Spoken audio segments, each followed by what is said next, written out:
আজকে অত্র মসজিদে আমার জুমার খুতবার সংক্ষিপ্ত বিষয়বস্তু রাসূল সাল্লাল্লাহু আলাইহি ওয়াসাল্লামের সম্মান এবং মর্যাদা।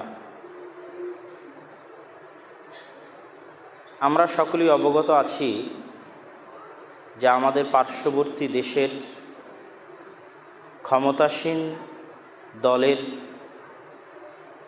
জনৈক মহিলা মুখপাত্র মুহাম্মদ সাল্লাল্লাহু আলাইহি ওয়াসাল্লাম এবং তার স্ত্রী উম্মাহাতুল মুমিনিন, মুমিনদের মা আয়েশা রাদিয়াল্লাহু তাআলা আনহা সম্পর্কে জঘন্যতম কটূক্তি করে। সেই পরিপ্রেক্ষিতে সারা পৃথিবীতে উক্ত ঘটনার প্রতিবাদ জানানো হয়, কিন্তু আমরা অনেকেই জানি না যে কোন ঘটনার পরিপ্রেক্ষিতে এই ধরনের ঘটনা ঘটল। দীর্ঘ 1 মাস বা 2 মাস থেকে আমাদের পার্শ্ববর্তী দেশের পরিস্থিতি বানারসের একটি মসজিদকে নিয়ে চরমতম ঘোলাটে, যেটা আমাদের অনেকের অজানার বাইরে। যখন রাসূল সাল্লাল্লাহু আলাইহি ওয়াসাল্লামের প্রতি কটূক্তি হয়েছে তখন হয়তো সেই বিষয়টা আপনারা জানছি, কিন্তু আসলে কোন ঘটনার পরিপ্রেক্ষিতে এবং কি আলোচনাকে নিয়ে এরকম একটি ঘটনা ঘটল সেটা কিন্তু আমাদের অনেকের অবগতির বাইরে। আমরা দেখেছি 90-এর দশকে বাবরি মসজিদ ধ্বংস হয়ে যাওয়ার ঘটনা এবং বাবরি মসজিদের জায়গায় রাম মন্দির তৈরি হওয়ার ইতিহাস এবং হাইকোর্টের রায়ের মাধ্যমে, সুপ্রিম কোর্টের রায়ের মাধ্যমে ভারতের সেটিকে আইনগত বৈধতা প্রদান। কিন্তু ভারতের মুসলমানেরা এটা কল্পনা করেনি যে বাবরি মসজিদের সিলসিলায় বা বাবরি মসজিদের ধারায় এরকম আরও অগণিত আরও অসংখ্য মসজিদকে ধ্বংস করা হবে, ভাঙ্গা হবে এবং সেই মসজিদের জায়গায় মন্দির তৈরি করা হবে। এটা ভারতের মুসলমানদের কল্পনার বাইরে ছিল।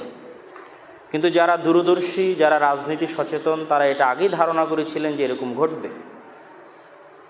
বাবরি মসজিদ আমাদের দেখার ভাগ্য হয়নি, কিন্তু ভারতে পড়াশোনার সুবাদে, বানারসে থাকার সুবাদে যে মসজিদ নিয়ে এখন আলোচনা হচ্ছে, যেটাকে বলা হয় জ্ঞানওয়াপী মসজিদ, যেটা বানারসের বিখ্যাত কাশী মন্দিরের পাশে অবস্থিত, একদম দেওয়ালের সাথে দেওয়াল লাগানো।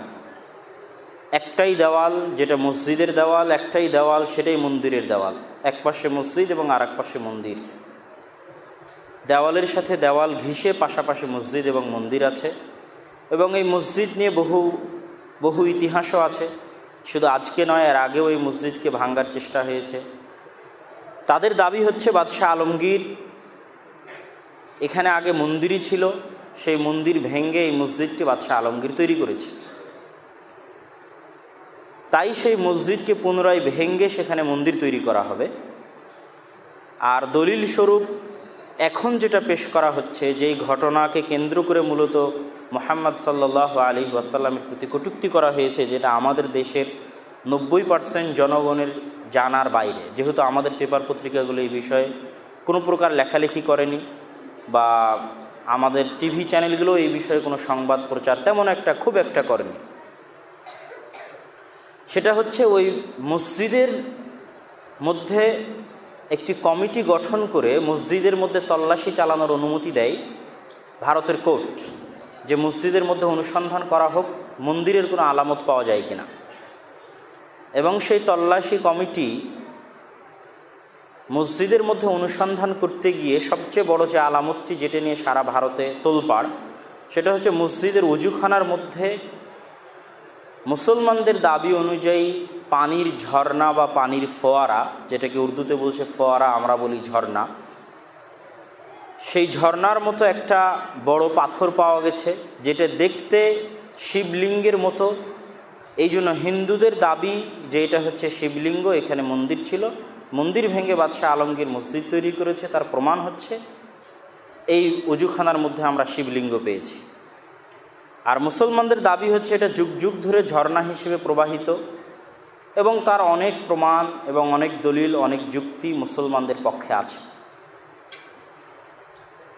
যারা হিন্দুদের পক্ষ থেকে, বা আমি সরাসরি হিন্দু বলবো না, বরং ইসলাম বিদ্বেষী বলবো, এই জন্য যে অনেক হিন্দু আছে যারা সত্যটা জানে এবং যারা তাদের সাথে নেই। যারা মুসলিম বিদ্বেষী বা ইসলাম বিরোধিতার নামে ভারতের মাটিতে রাজনীতি করে, মুসলমানদের বিরোধিতার নামে যাদের ক্ষমতা দখল করে রাখতে চায়, হিন্দুদের ভোট ব্যাংক নিজেদের দখলে রাখতে চায়, তাদের এই দাবির জবাবে তাদের সবচেয়ে বড় একটা যুক্তি হচ্ছে, যদি এখানে ফোয়ারা থাকেই, ঝর্ণা থাকেই, তাহলে এখন সেখানে পানি প্রবাহিত হয় না কেন?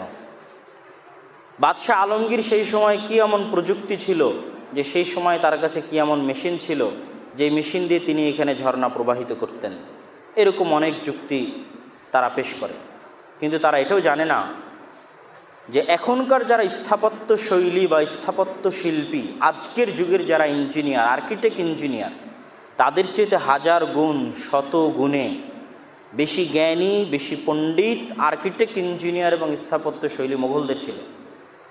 যার সবচেয়ে বড় প্রমাণ হচ্ছে তাজমহল, যেটা পৃথিবীর 7টি আশ্চর্য জিনিসের একটি, সপ্তাশ্চর্য।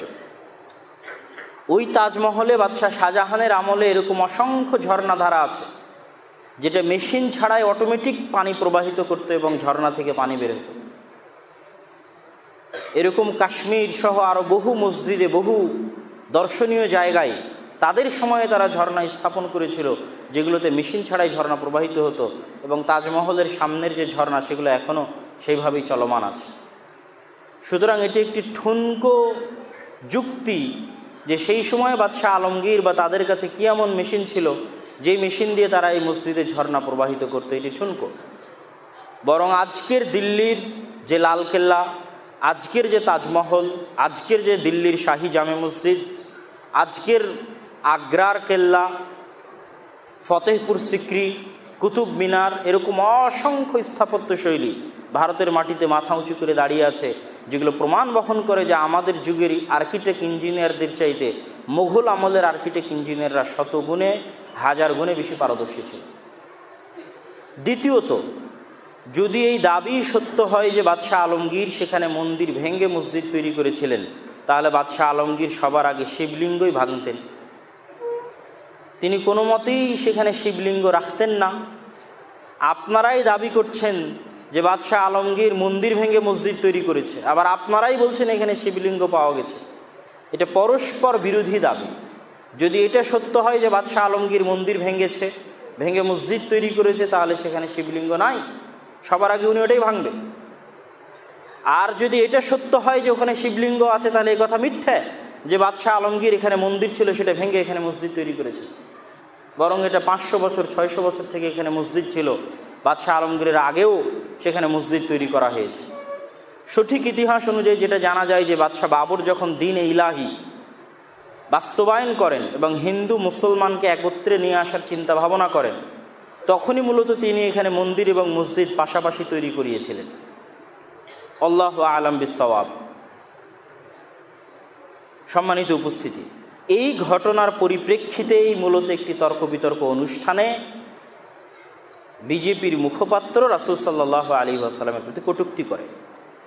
তো এটা ভালো খবর যে সেই কটূক্তির প্রতিবাদ হচ্ছে, কিন্তু ভয়ঙ্কর খবর হচ্ছে এটা যে সারা বিশ্বের মানুষ জানে না যে আজকে ভারতের মাটিতে মুসলমানদের উপর কী ধরনের অত্যাচার, কী ধরনের নির্যাতন, এবং মুসলমানদের সকল প্রকার নাম নিশানা, ঐতিহাসিক চিহ্ন ভারতের মাটি থেকে মিটিয়ে দেওয়ার গভীর ষড়যন্ত্র রচনা করা হচ্ছে।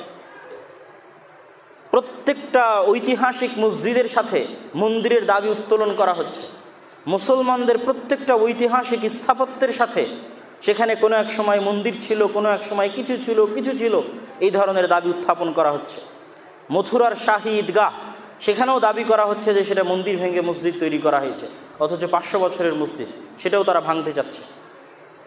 তাদের দাবি অনুযায়ী এরকম কয়েক লক্ষ মন্দির মোগলদের আমলে ভাঙা হয়েছে, তাই তারা কয়েক লক্ষ মসজিদ ভাঙবে। এ কথা মানুষ জানে না। তাজমহলের ক্ষেত্রে দাবি করা হচ্ছে যে তাজমহল বাদশাহ শাহজাহান এমন এক হিন্দু বাদশার কাছ থেকে কিনেছিলেন তার কাছে ক্রয়ের কোনো দলিল ছিল না, এবং তাকে তিনি ক্রয় মূল্যে কিছু দান করেননি। সুতরাং তাজমহলের মালিক এখন তারা। এই জন্য তাজমহলের বদ্ধ 19টি দরজা খুলে দেখা হবে সেখানে হিন্দুদের মূর্তি আছে কিনা। কুতুব মিনারে দাবি করা হচ্ছে এটা কুতুব মিনার ছিল না, বরং এখানে মন্দির ছিল, অতএব কুতুব মিনার ভেঙে সেখানে মন্দির তৈরি করা হবে। এক কথায় মুসলমানদের ইতিহাস এবং ঐতিহ্যের চিহ্ন বহন করে এরকম যা কিছু ভারতের মাটিতে আছে সব কিছুকে ভেঙে, এবং যে সমস্ত নাম মুসলমানদের দেওয়া আছে। আমি ভারতে সফর করেছি, মোগল সরাই বিশাল ট্রেন স্টেশন ছিল, বড় পুরাতন শহর মোগল সরাই। মোগল সরাই ট্রেন স্টেশনের নাম পরিবর্তন করে দেওয়া হয়েছে, ওই নামের সাথে মুঘলদের নাম জড়িত ছিল, তাই সেখানে নাম দেওয়া হয়েছে প্রয়াগরাজ। এরকম গুজরাতের একটি বিরাট শহর আহমেদাবাদ, আহমেদাবাদের নাম পরিবর্তন করা হবে। আহমেদাবাদে শুয়ে আছেন বাদশাহ আলমগীর, তার কবর আছে আহমেদাবাদে। এরকম মুসলমানদের দেওয়া যত নাম, যে সমস্ত রোডের নাম আছে মুসলমানদের নামে, বাদশাহ শাহজাহান রোড, বাদশাহ বাবর রোড, বাদশাহ আলমগীর রোড, পুরাতন দিল্লিতে এরকম অসংখ্য রাস্তার নাম আছে মুসলমান বাদশার নামে, সবগুলো রোডের নাম পরিবর্তন করা হবে। এক কথায় মুসলমানদের ইতিহাস এবং ঐতিহ্য যা ছিল ভারতের মাটিতে সব সমূল্যে নিঃশেষ করার এক গভীর ষড়যন্ত্র। সুতরাং মুসলমানদেরকে এই বিষয়ে সচেতন থাকা উচিত যে শুধু মুহাম্মদ সাল্লাল্লাহু আলাইহি ওয়াসাল্লামের কটূক্তি তার একটি ঘটনার আলামত মাত্র, কিন্তু ইতিহাস বা পিছনের ঘটনা এবং পরিকল্পনা অনেক কিছুই। আমি মুহাম্মদ সাল্লাল্লাহু আলাইহি ওয়াসাল্লামের সম্মানে যে সমস্ত হাদিস এবং কোরআনের আয়াত আছে সেগুলো অবশ্যই বলবো, এবং আয়েশা রাদিয়াল্লাহু তাআলা আনহাকে অল্প বয়সে বিবাহ করার যে অভিযোগ সেই বক্তব্যের মধ্যে উত্থাপিত হয়েছে সেটার উপরেও কিছু কথা বলবো ইনশাআল্লাহ। তার আগে মুহাম্মদ সাল্লাল্লাহু আলাইহি ওয়াসাল্লামকে কটূক্তি করার আগে যেভাবে ইসলাম বিদ্বেষী, মুসলিম বিদ্বেষী, যাদের রাজনীতি উদ্দেশ্য, ভোট ব্যাংক উদ্দেশ্য, আমি সকল হিন্দু ভাইকে এই দোষে দোষারোপ করতে চাই না, তারা যেভাবে এই সময়ে এই যুগে এসে মুঘল বাদশাহ, বিশেষ করে বাদশাহ আলমগীর রাহিমাহুল্লাহ, তার বিরুদ্ধে যেভাবে কটূক্তি এবং কুৎসা রচনা করছে, টিভি চ্যানেল, পেপার পত্রিকা, ইউটিউব, ফেসবুক, যেভাবে গালিগালাজ করা হচ্ছে, যা দেখলে গা শিউরে উঠবে। সেটা নিয়ে কিন্তু কেউ কথা বলছে না, সেটা নিয়ে কিন্তু কেউ প্রতিবাদ জানাচ্ছে না, ডিফেন্ড করছে না। শুধু তাই নয়, হতাশ হবেন, আশ্চর্য হবেন, যারা ভারতের রাজনীতি করে মুসলমানদের পক্ষ থেকে, তারাও নিজেদেরকে বারি উজ্জিম্মা ঘোষণা করছে বাদশাহ আলমগীর থেকে, তারাও নিজেদেরকে বারি উজ্জিম্মা ঘোষণা করছে মুঘল শাসকদের থেকে। মুঘল শাসকদেরকে বলা হচ্ছে আক্রমণকারী ভারতের উপর। ব্রিটিশদেরকে মাঝখান থেকে আউট করে দেওয়া হচ্ছে। ভারতের হিন্দুদের উপর ব্রিটিশরা অত্যাচার করেছে, মুসলমানদের উপর ব্রিটিশরা অত্যাচার করেছে। ব্রিটিশদেরকে মধ্যে থেকে আউট করে সব দোষ মুঘল বাদশাদের উপর চাপিয়ে দেওয়া হচ্ছে, বিশেষ করে বাদশাহ আলমগীরের উপর। কিন্তু ভারতের কোনো মুসলমানও বাদশাহ আলমগীরের পক্ষ নিয়ে, মুঘল শাসকদের পক্ষ নিয়ে কথা বলতে চাচ্ছে না। তারা নিজেদেরকে বাড়ি মুক্ত ঘোষণা করছে, বলছে আমরা মুঘলদের সন্তান নই, আমরা বাদশাহ আলমগীরের সন্তান নই। বাদশাহ আলমগীর আমাদের শাসক ছিলেন না, ভারতের শাসক ছিলেন। ঠিক আছে, ভারতের শাসক ছিলেন, কিন্তু তাদের দেওয়া ইতিহাস ঐতিহ্য তো মুসলমানদের ইতিহাস ঐতিহ্য। সম্মানিত উপস্থিতি, বাদশাহ আলমগীরের চরিত্রে যে সমস্ত কালিমা লেপন করা হচ্ছে তার সবচেয়ে বড় কালিমা হচ্ছে তিনি হিন্দু বিদ্বেষী ছিলেন এবং প্রচুর পরিমাণে মন্দির তিনি নাকি ভেঙেছেন এবং তিনি অত্যাচার করেছেন তার হিন্দু প্রজাদের উপর। এগুলো সবই হচ্ছে ডাহা, মিথ্যা অপবাদ। বরং মোঘল শাসন আমলে যে সমস্ত রাজা এবং বাদশাহ নিজেদের রাজত্ব শাসন করেছিলেন, তাদের মধ্যে সবচেয়ে ন্যায়পরায়ণ, সবচেয়ে সৎ, সবচেয়ে উন্নত চরিত্রের, সবচেয়ে ধর্মপরায়ণ, সবচেয়ে ধর্মভীরু কোনো শাসক যদি এসে থাকে, তিনি আর কেউ নন, তিনি আওরঙ্গজেব বা বাদশাহ আলমগীর রাহিমাহুল্লাহ। তিনি কোরআনের হাফেজ ছিলেন, আলেম ছিলেন। ফতাওয়ায়ে আলমগীরির মতো বিশাল ফতোয়া গ্রন্থ লেখার পিছনে তার একক ভূমিকা অনস্বীকার্য। তিনি রাজস্ব থেকে, সরকার থেকে কোনো অর্থ গ্রহণ করতেন না। টুপি সেলাই করে, টুপি বিক্রি করে সেই টুপির অর্থ দিয়ে নিজের সংসার পরিচালনা করতেন। কোরআন নিজে হাতে লিখতেন, নিজে হাতে লেখা কোরআন বিক্রি করে সে অর্থ দিয়ে নিজের সংসার পরিচালনা করতেন। আর ভালো মানের হাফেজ হওয়া ছাড়া কোরআন লেখা সম্ভব নয়। কত ভালো মানের হাফেজ হলে তিনি কোরআন লিখতে পারতেন।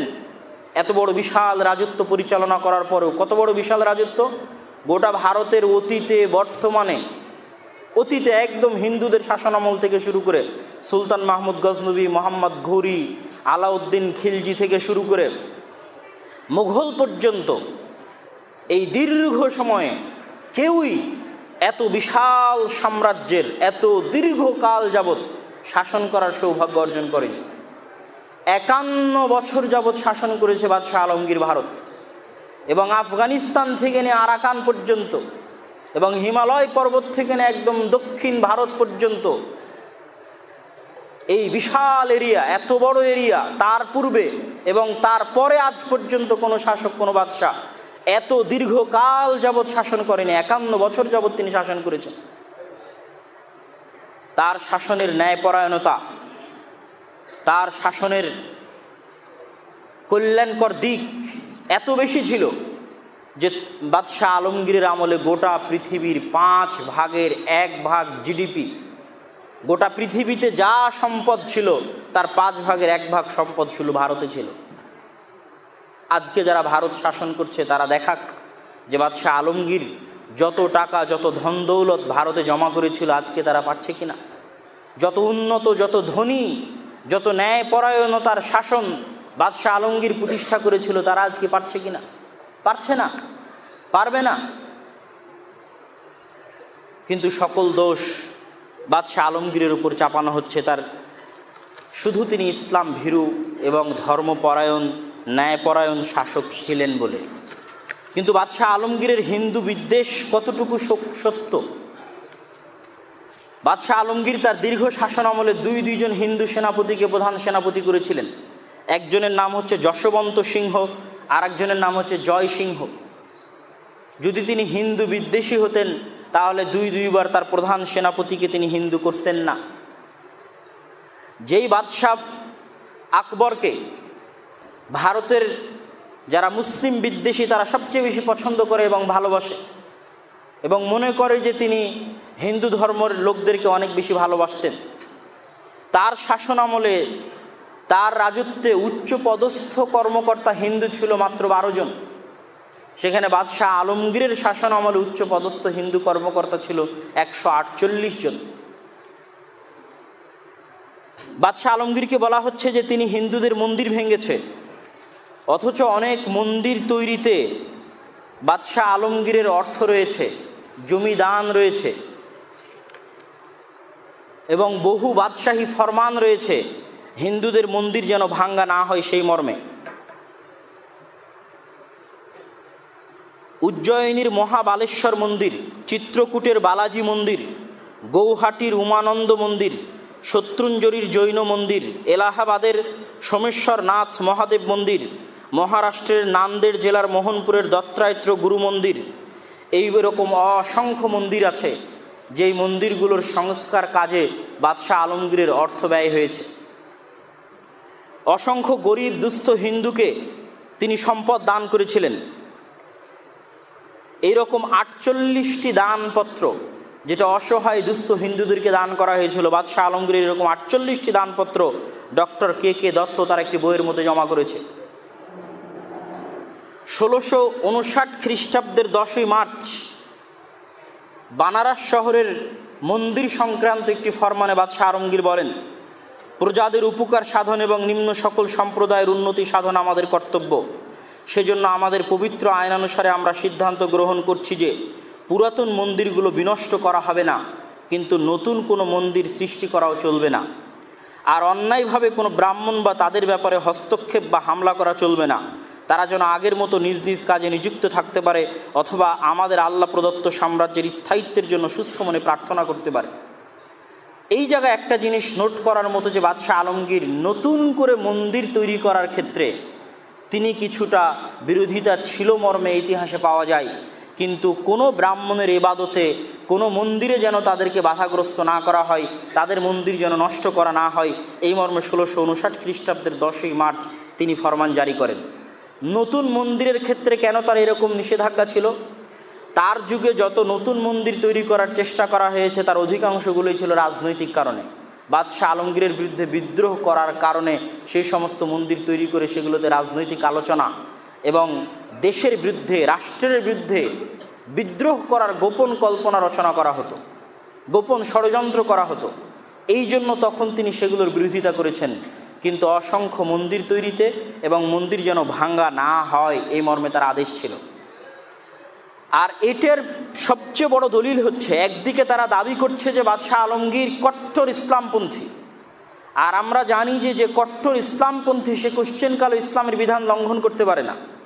যে বাদশাহ জীবনে কোনোদিন মদ স্পর্শ করেনি, যে বাদশাহ পবিত্র কোরআনের হাফেজ ছিল, যে বাদশাহ ফতোয়া আলমগীরের মতো বিশাল কিতাব লিখতে সহযোগিতা করেছিল, তিনি কোশ্চেনকালে ইসলামের বিরুদ্ধে যেতে পারেন না। আর ইসলামের বিরুদ্ধে না যাওয়া মানেই তো আল্লাহ সুবহানাহু ওয়া তাআলার সেই আদেশের পালন করা, যেখানে বিধর্মীদের ইবাদত গাহের নিরাপত্তা দেওয়ার জন্য জিজিয়া কর আদায় করতে বলা হয়েছে। বিধর্মীদের ইবাদতের নিরাপত্তা দেওয়ার জন্য জিজিয়া কর আদায় করা হয়। বাদশাহ আকবর জিজিয়া কর উঠিয়ে নিয়েছিলেন এবং ৮০ রকমের কর আরোপ করেছিলেন। আর বাদশাহ আলমগীর ওই ৮০ রকম কর উঠিয়ে দিয়ে পুনরায় জিজিয়া কর আরোপ করাতে বাদশাহ আলমগীরকে হিন্দু বিদ্বেষী বলা হচ্ছে। কিন্তু জিজিয়া কর কী জন্য নেওয়া হয় ইসলামে জিজিয়া কর এই জন্য নেওয়া হয় যে সমস্ত বিধর্মীরা জিজিয়া কর দিবে, তাদের মন্দির, তাদের মঠ, তাদের গির্জা, এগুলোর হেফাজত এবং রক্ষা করার দায়িত্ব রাষ্ট্রের।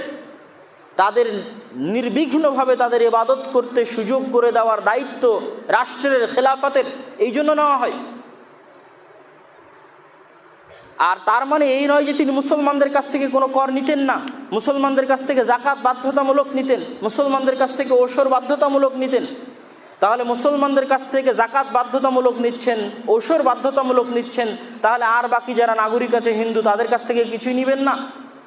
তাদের উপর ৮০ রকমের কর চাপিয়ে রেখেছিল বাদশাহ আকবর, সেগুলো সব উঠিয়ে নিয়ে মাত্র একটা কর আরোপ করলেন। এই জন্য তো তাকে ধন্যবাদ দেওয়া উচিত, এই জন্য তার শুকরিয়া আদায় করা উচিত।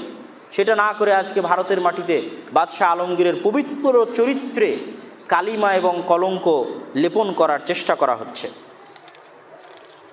সম্মানিত উপস্থিতি, বাদশাহ আলমগীরের চারিত্রিক উন্নতি সম্পর্কে দুটি সংক্ষিপ্ত ঘটনা বলে আজকের এই পর্বের আলোচনা শেষ করব।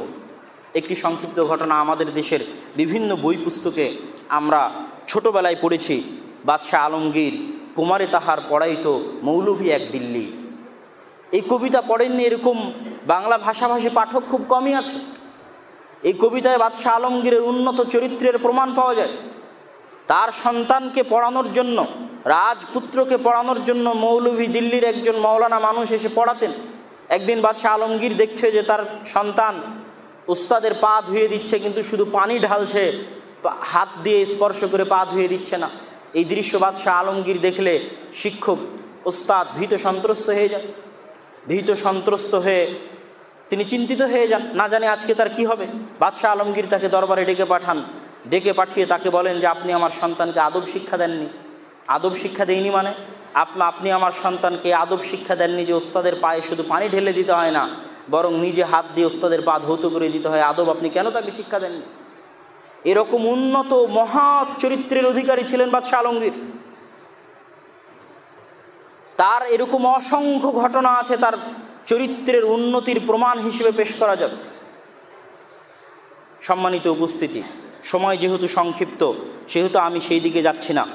বাদশাহ আলমগীর যখন মৃত্যুবরণ করেন তখন তিনি মাত্র অল্প সংখ্যক কিছু টাকা রেখে গেছিলেন, যেই টাকা তিনি তার প্রজাদের মধ্যে ব্যয় করার জন্য ওসিয়তনামা করে গেছিলেন। এবং তার জীবনের আরেকটি গুরুত্বপূর্ণ ঘটনা যে তিনি তার পিতা শাহজাহানকে রাজ দরবারে বন্দি করে রেখেছিলেন মর্মে তার বিরুদ্ধে অপপ্রচার করা হয়। কিন্তু রাজ দরবারে তো আর বন্দি করে রাখা যায় না। তিনি তার পিতাকে যেই কাজ থেকে বিরত রেখেছিলেন সেটা হচ্ছে তার বাবা শাহজাহান তাজমহল নির্মাণ করার পর তাজমহলের বিপরীতে, তাজমহল শুভ্র আকৃতির, তাজমহলের বিপরীতে কৃষ্ণ কালো আকৃতির আরেকটা তাজমহল তৈরি করার সিদ্ধান্ত নিয়েছিলেন। এবং কোটি কোটি লক্ষ লক্ষ টাকা ব্যয় করে আরেকটি তাজমহল তৈরি করা হলে ভারতের রাজস্ব কোষাগার খালি হয়ে যেত, দারিদ্রতায় গোটা দেশ ছেয়ে যেত। যেন এরকম ভয়ঙ্কর সিদ্ধান্ত বাস্তবায়িত না হয়, এই সিদ্ধান্ত থেকে বিরত তিনি তার পিতাকে রেখেছিলেন। এটা ভারতের কল্যাণে করেছিলেন। কিন্তু এই বিরত রাখাকে তার চরিত্রের উপর কালিমা লেপন হিসেবে পেশ করা হচ্ছে।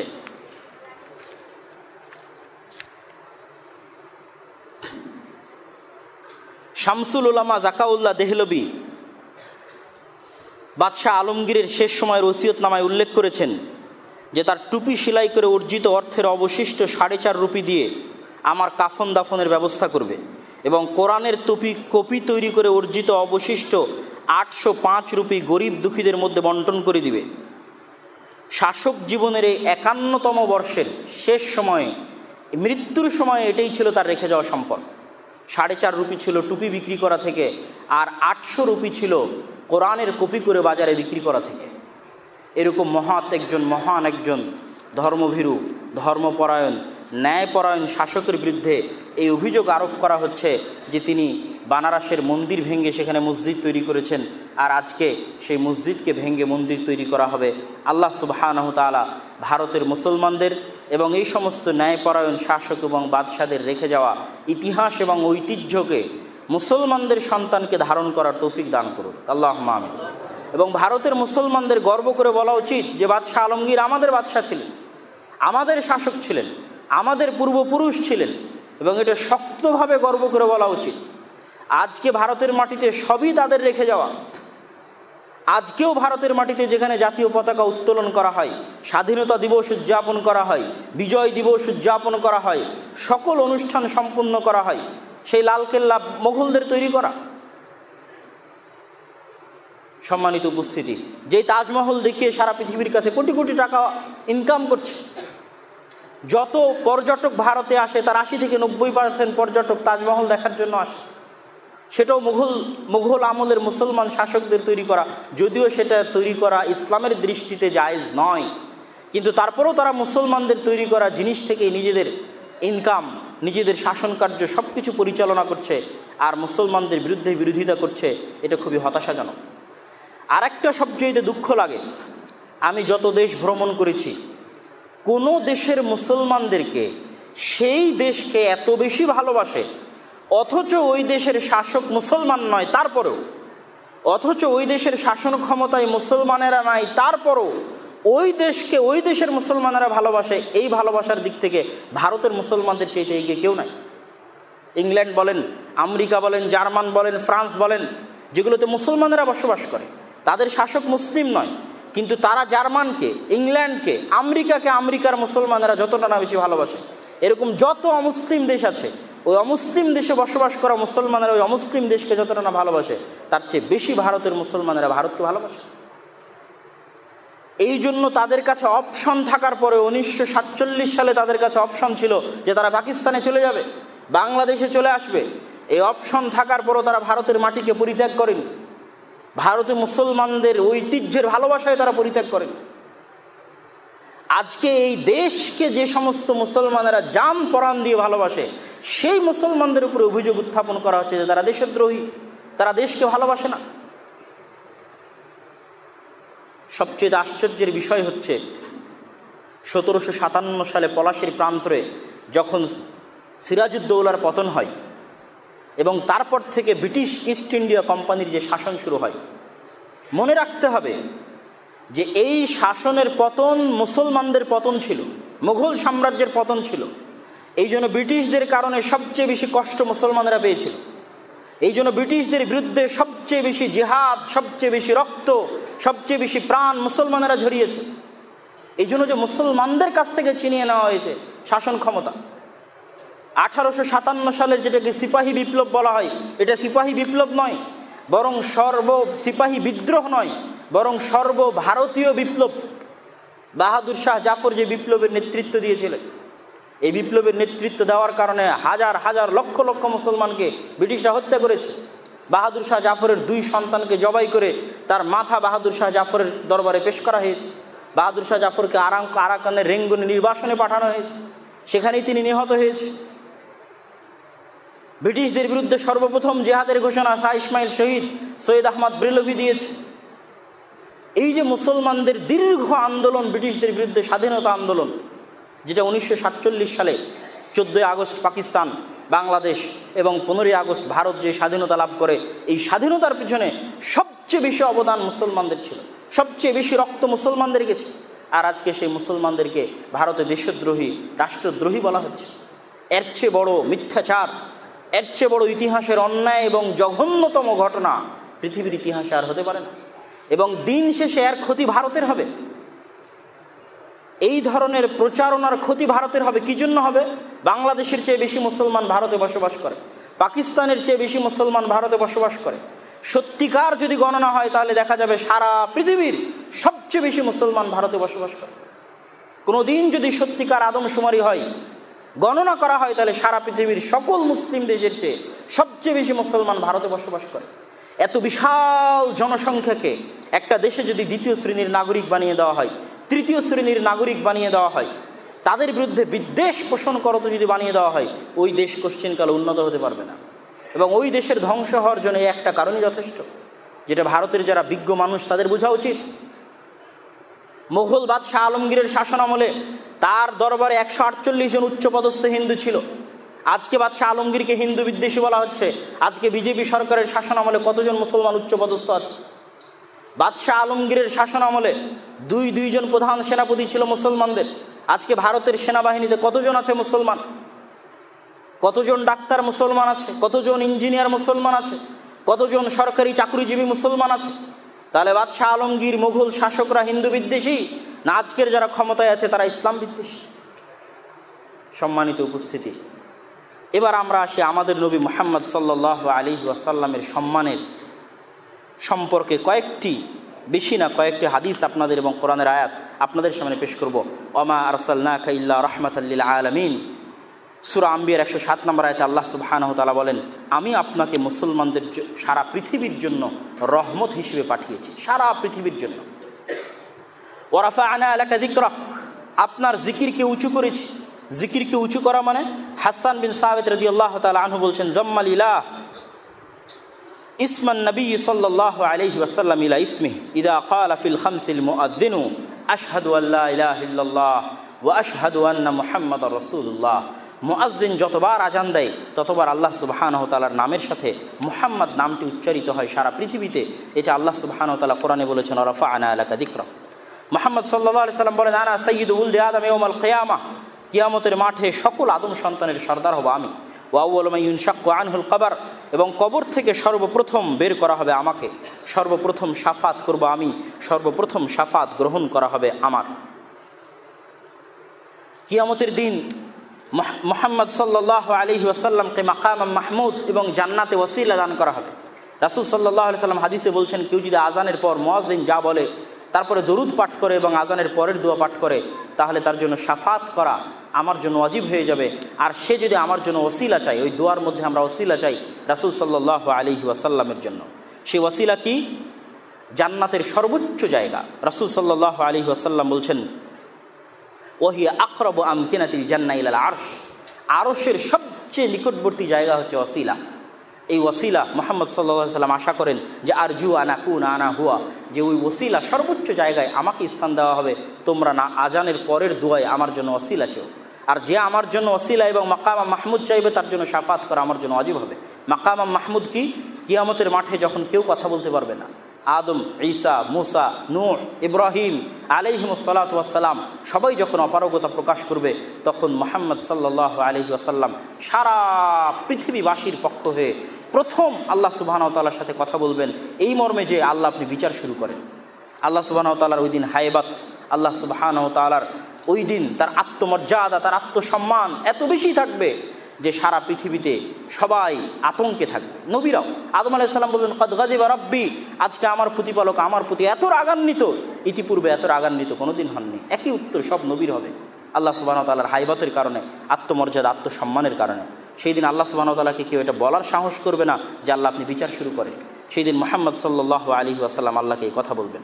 রাসূল সাল্লাল্লাহু আলাইহি ওয়াসাল্লাম বলছেন, ফুদ্দিলতু আলাল আম্বিয়া, নবীদের উপর আমাকে প্রাধান্য দেওয়া হয়েছে কয়েকটি বিষয়। জাওয়ামিউল কালিম, অল্প কথায় বেশি ভাব প্রকাশ। অনুসিরতু বির-রু'ব, এখানে বসে থাকলো 1 মাস দূরের পথে যে আছে ও ভয় পাবে রাসূল সাল্লাল্লাহু আলাইহি ওয়াসাল্লামের হাইবাতকে দেখে। ওয়া উহিল্লাত লিয়াল গানাইম, গনিমতের মাল আমার জন্য হালাল করা হয়েছে। ওয়া জুইলাত লিয়াল আরদু তাহুরা ওয়া মাসজিদা, সারা পৃথিবী আমার জন্য মসজিদ করে দেওয়া হয়েছে। সারা পৃথিবীর যেখানে ইচ্ছা সেখানে সালাত আদায় করতে পারবে। ওয়া উরসিলতু ইলাল খালকি কাফা, আর আমি সারা পৃথিবীর সকল মানুষের কাছে প্রেরিত হয়েছি। ওয়া খুতিমা বিয়ান নাবিয়্যুন, আর আমি হচ্ছি সর্বশেষ নবী। সারা পৃথিবীর সকল মানুষের কাছে প্রেরিত হয়েছেন, এই কথার ব্যাখ্যায় রাসূল সাল্লাল্লাহু আলাইহি সাল্লাম বলেন, মান সামিআ বি মিনাল ইয়াহুদি ওয়ান নাসারা, ইহুদি হোক, নাসারা হোক, জৈন হোক, খ্রিস্টান হোক, হিন্দু হোক, বৌদ্ধ হোক, যেই মুহাম্মদ সাল্লাল্লাহু আলাইহি সাল্লামের নবুয়ত সম্পর্কে শুনবে, তার নবুয়ত প্রাপ্তির পর এবং তার নবুয়তের প্রতি ঈমান আনয়ন করবে না, তার থাকার জায়গা হবে জাহান্নাম।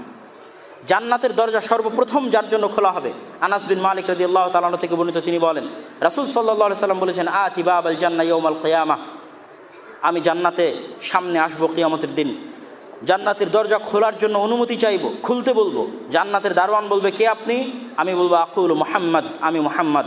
তখন জান্নাতের দারওয়ান বলবে, বিকা উমিরতু লা আফতাহু লি আহাদিন ক্বাবলাক ওয়ালা আকুমু লি আহাদিন বা'দাক, আমাকে আদেশ করা হয়েছে যেন শুধু আপনার জন্য জান্নাতের দরজা খুলি প্রথম, আর আপনার পরে কারোর জন্য দরজা খোলার জন্য আমি দাঁড়াবো না। অন্য দারওয়ান, অন্য গার্ডেরা আছে, তারা দাঁড়াবে, আমি শুধু আপনার জন্য বিশেষ খাস সর্বপ্রথম আপনার জন্য দরজা খুলব, এটা একটা আদেশ। আর আপনার পরে আর কারো দরজা খোলার জন্য আমি দাঁড়াবো না, এটা একটা আদেশ। এই সম্মান কিয়ামতের মাঠে এবং জান্নাতে রাসূল সাল্লাল্লাহু আলাইহি ওয়াসাল্লামকে দান করা হবে। ইন্না আ'তাইনাকাল কাউসার, রাসূল সাল্লাল্লাহু আলাইহি ওয়াসাল্লামের কিয়ামতের মাঠে আরেকটি বড় সম্মান হচ্ছে তাকে কাউসার প্রদান করা হবে। কাউসার কি? নাহরুন ফিল জান্নাহ, জান্নাতের এমন একটি নদী যেই নদীর পানির রং হবে আসাদ্দু বায়াদাম মিনাল লাবান, দুধের চাইতে স্বচ্ছ, ওয়া আহলা মিনাল আসাল, এবং মধুর চাইতে মিষ্টি। এই পানি যে পান করবে, মান শারিবা মিনহু লাম ইয়াযমা বা'দাহু আবাদা, এই পানি যে পান করবে, পানি পান করার পরে সে কোনোদিন আর পিপাসার্ত হবে না।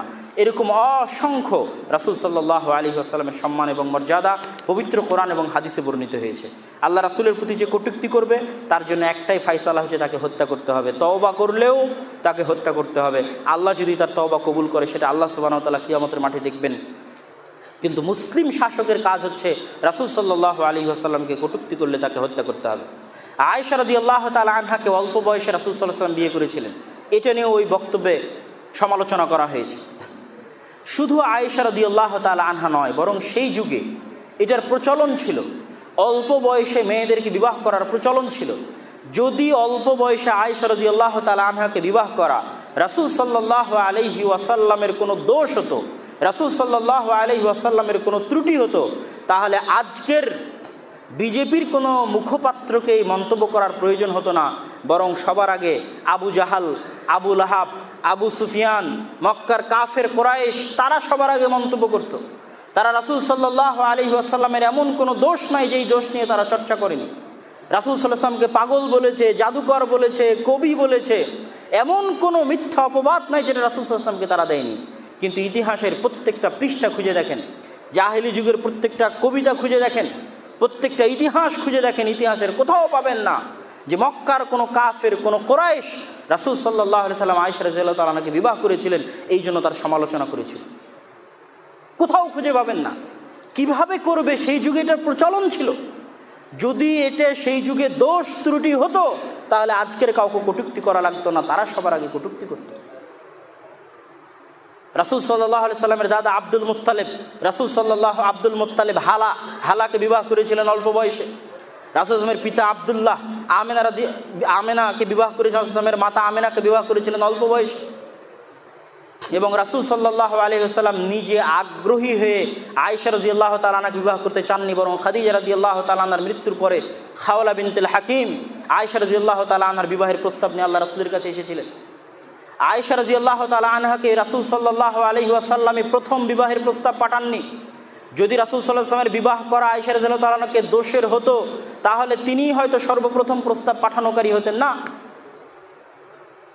বরং তার আগেও মুতঈম ইবনে আদির সন্তান রাসূল আবু বকর রাদিয়াল্লাহু তাআলা আনহুর নিকটে প্রস্তাব পাঠিয়েছিল আয়েশা রাদিয়াল্লাহু তাআলা আনহার বিবাহের। তাহলে অল্প বয়সে বিবাহের প্রচলন ছিল বলেই আয়েশা রাদিয়াল্লাহু তাআলা আনহার কাছে বিবাহের প্রস্তাব, তার পিতার কাছে বিবাহের প্রস্তাব আল্লাহ রাসূলের আগে এসেছিল। তারপর রাসূল সাল্লাল্লাহু আলাইহি ওয়াসাল্লামের পক্ষের সাথে যখন আলোচনা শুরু হলো, তখন আবু বকর রাদিয়াল্লাহু তাআলা আনহু ওই আগের প্রস্তাব যারা দিয়েছিল তাদের কাছে ফায়সালা জানতে গেছিলেন যে তারা বিবাহ দিতে রাজি কিনা। যদি রাসূল সাল্লাল্লাহু আলাইহি ওয়াসাল্লাম প্রথম প্রস্তাব দানকারী হতেন, তাহলে রাসূল সাল্লাল্লাহু আলাইহি ওয়াসাল্লামের জন্য সমালোচনা করা যেত। রাসূল সাল্লাল্লাহু আলাইহি ওয়াসাল্লাম ওয়াল ইয়াজ বিল্লাহ, নাউযু বিল্লাহ, যদি রাসূল সাল্লাল্লাহু আলাইহি ওয়াসাল্লাম নারীদের প্রতি লোভী হতেন, তাহলে তিনি একমাত্র কুমারী স্ত্রী আয়েশা রাদিয়াল্লাহু তাআলা আনহাকে বিবাহ করতেন না। তার সকল স্ত্রী, যত স্ত্রী ছিল সকল স্ত্রী তার হয় বিধবা না হয় তালাকপ্রাপ্তা। এবং বেশি বয়সের, একমাত্র অল্প বয়সের কুমারী স্ত্রী ছিলেন আয়েশা রাদিয়াল্লাহু তাআলা আনহা। এবং আয়েশা রাদিয়াল্লাহু তাআলা আনহার সারা জীবনের, তার মৃত্যুর পরে এবং রাসূল সাল্লাল্লাহু আলাইহি সাল্লামের জীবদ্দশায় রাসূল সাল্লাল্লাহু আলাইহি সাল্লামের প্রতি আয়েশা রাদিয়াল্লাহু তাআলা আনহার ভালোবাসা, আয়েশা রাদিয়াল্লাহু তাআলা আনহার সাথে রাসূল সাল্লাল্লাহু আলাইহি সাল্লামের ভালোবাসা, তাদের হাসি, তাদের খেলা, তাদের মজাক, তাদের আনন্দ হাদিসের পাতায় স্পষ্ট ভাষায় প্রতীয়মান, যেটা প্রমাণ করে যে আয়েশা রাদিয়াল্লাহু তাআলা আনহার প্রতি কোনো জোর জবরদস্তি তো বহু দূরের কথা, বরং আয়েশা রাদিয়াল্লাহু তাআলা আনহার নিজের জীবনের সবচেয়ে বড় সম্মান মনে করতেন, সবচেয়ে বেশি ভালোবাসার মনে করতেন এই ঘটনাকে, সবচেয়ে বেশি চাওয়া এবং পাওয়া মনে করতেন এই ঘটনাকে। আয়েশা রাদিয়াল্লাহু তাআলা আনহার নিজের যদি কোনো অভিযোগ না থাকে, তাহলে আমি এবং আপনি অভিযোগ করার কে? সম্মানিত উপস্থিতি, রাসূল সাল্লাল্লাহু আলাইহি ওয়াসাল্লামের প্রতি এবং তার স্ত্রী উম্মাহাতুল মুমিনিন আয়েশা রাদিয়াল্লাহু তাআলা আনহার প্রতি যারা অভিযোগ উত্থাপন করে, তাদের জন্য আসলে কিছু বলার নেই। আয়েশা রাদিয়াল্লাহু তাআলা আনহা নিজে একটি হাদিসে বলছেন, সুনানুত তিরমিজি কিতাবুন নিকাহ বাবু তাজওয়িজিল আবিল বিকরা সগীরা, এই অধ্যায়ে আয়েশা রাদিয়াল্লাহু তাআলা বলছেন, ইদা বালাগাতিল জারিয়া 9 সিনিন ফাহিয়া ইমরাআহ, যখন কোনো মেয়ের বয়স 9 বছর হয়ে যায়, তখন সেই মেয়ে আর 9 বছর থাকে না, বরং সে সাবালিকা, সে বিবাহের উপযুক্ত। এটা আয়েশা রাদিয়াল্লাহু তাআলা আনহার নিজের কওল। এবং এই ঘটনা আরব বিশ্বে, শুধু আরব বিশ্বে নয়, আমাদের দেশেও আজ থেকে 50, 60, 100 বছর আগে প্রচলিত ছিল। অল্প বয়সে বিবাহ, 9 বছর বয়সে, 10 বছর বয়সে, 11 বছর বয়সে বিবাহ প্রচলিত ছিল। শুধু তাই নয়, বরং হিন্দুদের ধর্মগ্রন্থেও তাদের যে সমস্ত, তারা ভগবান বলুক, অবতার বলুক, যেটাই বলুক, তাদের ধর্মগ্রন্থেও এই ধরনের ঘটনা অসংখ্য উল্লেখ আছে। শিব পার্বতীকে বিবাহ করেছিলেন যখন পার্বতীর বয়স ছিল মাত্র 8 বছর। রাম সীতাকে বিবাহ করেছিলেন যখন সীতার বয়স ছিল মাত্র 6 বছর। শ্রীকৃষ্ণ বিবাহ করেছিলেন যখন তার স্ত্রীর বয়স ছিল মাত্র 8 বছর।